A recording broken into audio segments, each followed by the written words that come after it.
want us to be poor or rich? Both ideas have been held by Christians in history.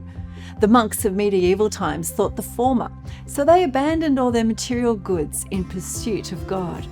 But today, prosperity teachers hold to the latter. They say God wants you rich, and that wealth is associated with spirituality. So which is right? Well, let's start with the idea that poverty is spiritual, the thinking of monks and nuns throughout history. They taught that to be spiritual, the ultimate in spirituality was to take vows of chastity, obedience, and poverty, to renounce all your worldly goods, as a way of getting closer to God. St. Francis of Assisi is a good example of this. He grew up in a wealthy environment, but saw the futility of his riches and gave them all away to become a monk. Poverty was seen as a kind of doorway to spirituality. In contrast to St. Francis' experience, today many propose the opposite idea. In these circles, wealth is seen as a blessing that comes with pleasing God. Poverty is a curse that God will rid you of. So which is true? Well, to answer that, we first of all need to define what we mean by poor, or at least what God means by poor. It seems there are different types of poverty, as well as different types of wealth. Paul's second letter to the Corinthians talks about this. It says that we will be made rich, we'll be enriched in every way, and that our generosity towards others will result in thanksgiving towards God. We can be rich in a lot of ways, and we can be poor in a lot of ways. In the same letter, Paul writes that Jesus himself was rich, yet for our sakes became poor, so that through his poverty we might become rich. Of course, there are plenty of different interpretations around these verses. They've been used to say, well, if I follow God, we'll become materially rich. In that case, richness and poverty is defined narrowly in monetary terms.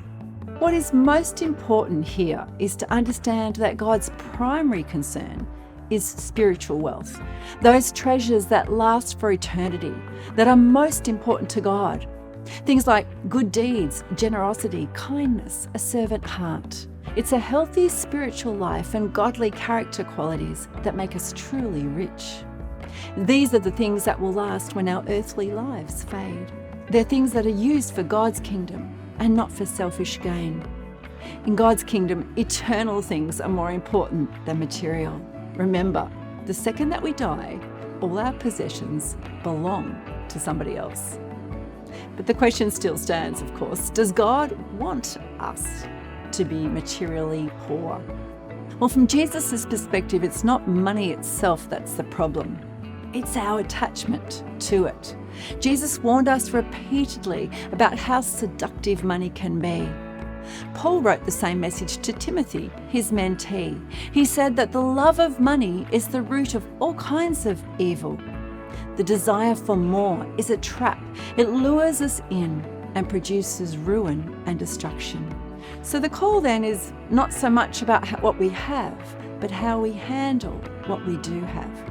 In God's economy, we are his stewards, and we need to use what we have to bless others. Perhaps some of us can't be trusted with great riches. And this is true whoever we are. It comes down to our motives. What are we earning money for? Many of the great missions and ministries of today couldn't operate without the money-making efforts and generosity of business people who are called to fund God's kingdom work. We need money to do God's work, but it must never be at the expenses of true riches.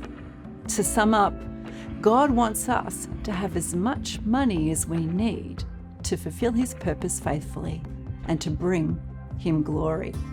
Thanks for tuning in today to Everyday God Conversations. I've loved chatting with you. For more on having your own God conversation about money and other topics, go to godconversations.com.